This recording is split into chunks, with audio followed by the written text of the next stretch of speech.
Pessoal, seja bem-vindo ao canal da Figueira. Se você não é inscrito, se inscreva, deixa o like, compartilha o canal. Então, algo preocupante, só para variar, em Israel, a Liga Árabe pede o envio de forças de manutenção da paz da ONU nos territórios palestinianos, ou seja, Gaza, Samaria, Jerusalém Oriental, onde pega a parte do Monte do Templo, o que é muito perigoso para o Estado de Israel, já que a ONU também está querendo reconhecer o Estado palestino. Se a ONU reconhece o Estado palestino, a parte do Monte do Templo em Jerusalém, já a parte da Judéia e Samaria, que popularmente também é chamado de Cisjordânia, e Gaza ficaria sendo um novo Estado palestino. E aí não teria, por exemplo, o terceiro templo, Jerusalém seria dividida, o que é algo muito preocupante, já que a ONU está forçando Israel a aceitar essa solução de dois estados.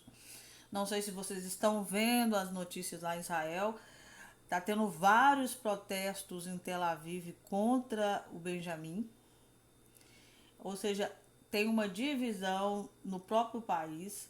Quando ocorreu isso, ocorreu aquele terrorismo lá em outubro, porque é lógico que os terroristas vão aproveitar o Estado dividido para fazer suas coisas erradas. Então é muito complicado hoje o que está acontecendo no Estado de Israel. Segundo o Hezbollah, continua atacando e saiu a TPI, né, que é o Tribunal Internacional, que deu ordem de prisão ao primeiro-ministro de Israel. Ele foi condenado junto com Gallant e outros líderes de Israel. Eu não sou muito a favor do Benjamin, já falei isso, eu acho que em um vídeo, eu não sou muito a favor dele. Mas assim, é o único político assim que eu vejo entre alguns que defende a questão de não dividir o país em dois estados, o que é bíblico. Então tem um monte de coisa errada? Não vou falar que não tem. Tem. Com qualquer político, acho que nenhum político é perfeito, nenhum é santo. Mas nesse quesito, se o Benjamin cair, Israel tá frito.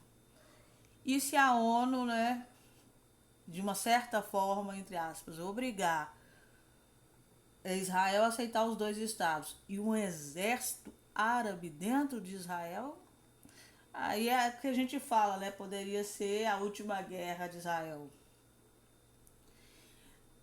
Na sua declaração final após uma reunião em Manama, o grupo de 22 membros apelou à proteção internacional e às forças de manutenção de paz das Nações Unidas nos territórios palestinos ocupados, até que uma solução de dois estados seja implementada. Também adotou pelo anfitrião rei do Bahrein, que é aliado, que está no Tratado de Paz, e do presidente palestiniano, o Abbas, para convocar uma conferência internacional sob o auspício das Nações Unidas para resolver a questão palestiniana com base na solução de dois estados. A reunião de chefe de Estado e governo árabe reuniu-se em Bahrein mais de 7 meses após o início com o conflito de Gaza, que convulsionou toda a região. Aí fala, né, da guerra, que todo mundo sabe. Israel avança ali no norte, em Rafah, o que era um medo da maioria. 800 mil pessoas já evacuaram e vão achando corpos de refém, como eu falei para vocês. Eu acho que alguns reféns, infelizmente, não vão voltar vivos.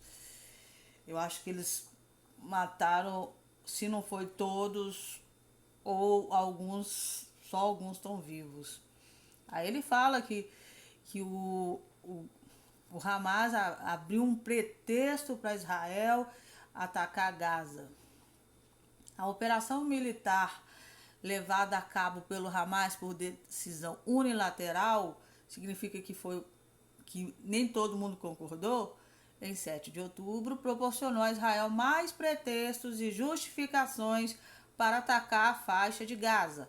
Falando na cimeira, o secretário-geral da ONU, que na minha visão não gosta de Israel, descreveu a guerra em Gaza como uma ferida aberta que ameaça infectar toda a região, apelando à libertação imediata e incondicional de todos os reféns.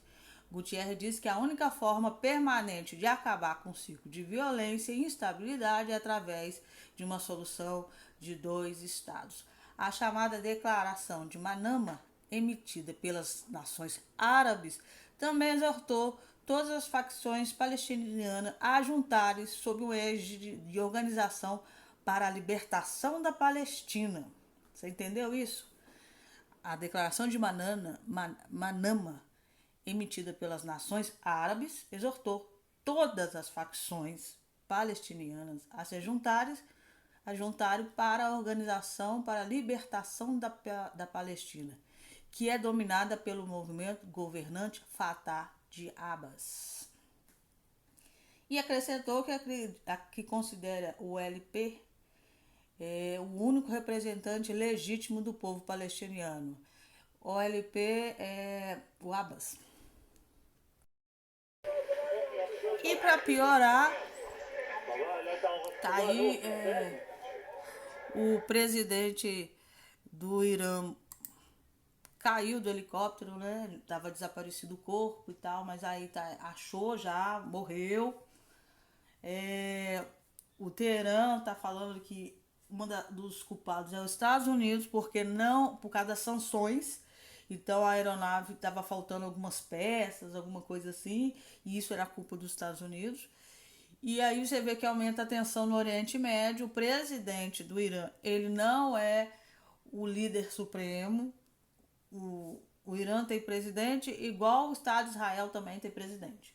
Só que todos estão abaixo, o presidente do primeiro-ministro de Israel e esse presidente está abaixo do Supremo, né, o Ayatollah. Mas era uma figura muito importante e também faleceu num acidente que eles falam que é misterioso, quando ele estava vindo do Afeganistão. E aí você vê que aumenta as tensões ali no Oriente Médio. Aqui o Gantz, né, que já foi primeiro-ministro de Israel, ele nega envolvimento com o acidente que matou o presidente, diz que não vai derramar uma lágrima.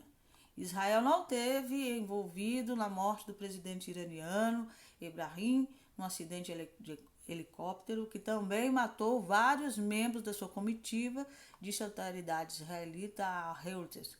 Não fomos nós, não a relação oficial israelense à morte. No entanto, o deputado de oposição Lieberman diz que Israel não espera que a morte de Raíssa faça qualquer diferença nas políticas do Irã na região.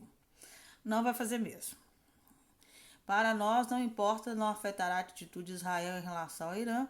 As políticas do Irã são definidas pelo líder supremo Ayatollah, disse ele no site de notícias. No entanto, não havia dúvida de que o presidente era um homem brutal. Não vamos derramar uma lágrima. É verdade que ele ameaçava Israel, né?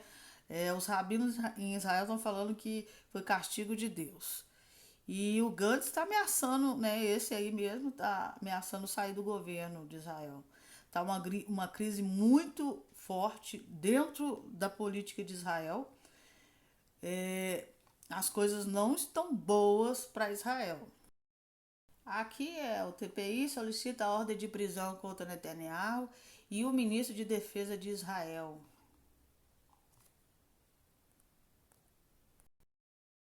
O procurador-chefe do Tribunal Penal Internacional solicitou mandados. O que vai acontecer agora? O promotor-chefe anunciou que solicitará ao tribunal mandatos de prisão para Benjamin e o primeiro-ministro de Israel como ministro de defesa do país, o Gallant. Ao mesmo tempo, procura mandatos para o líder do Hamas, chefe da sua ala militar, Mohamed Mar, e o chefe do seu gabinete político. Aqui está falando que não só o Benjamin, mas o Gallant também pode ser preso. E os líderes do Hamas também. Em algumas outras reportagens coloca outros líderes de Israel também foram condenados e podem ser presos. A Europa, alguns países manifestaram o contrário, que foi um absurdo e tal, mas alguns, é lógico, vão apoiar a decisão. As acusações que ele apresenta contra Netanyahu e Gallant dizem respeito à condução da guerra em Gaza, inclui o uso de fome de civis como método de guerra, de dirigir intencionalmente ataques contra uma população civil como um crime de guerra. As acusações propostas contra a liderança do Hamas sentam-se no ataque de 7 de outubro. Então aí você vê, ministros israelenses condenam o pedido de mandado de prisão do Tribunal Internacional contra o Benjamin. Olha só como o cerco vai